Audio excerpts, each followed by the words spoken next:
जय भीम नवोद्धा मंडळींनो. तर आज आपली भाजी आहे कोबीची भाजी. कढईत तेल तापलेलं आहे छान कडक असं. जिरं मोहरी कढीपत्ता लसूणची चटणी हळद मीठ असं टाकून दिलेलं आहे. छान मिक्स करून घेतलं आहे. किती छान खरपूस अशी फोडणी दिलेली आहे बघा. आणि धुतलेला कोबी त्यात टाकून द्यायचा आहे. छान आलटून पलटून घ्यायचं आहे. वरून टाकायची कोथिंबीर. खूप छान लागते चवीला अशी भाजी.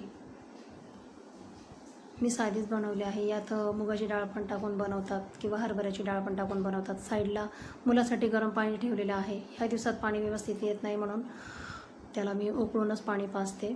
आणि एकीकडे आपल्या चपात्यासुद्धा झालेल्या आहेत. भाजी पोळी असा साधाच मेनू आहे आपल्याला आज.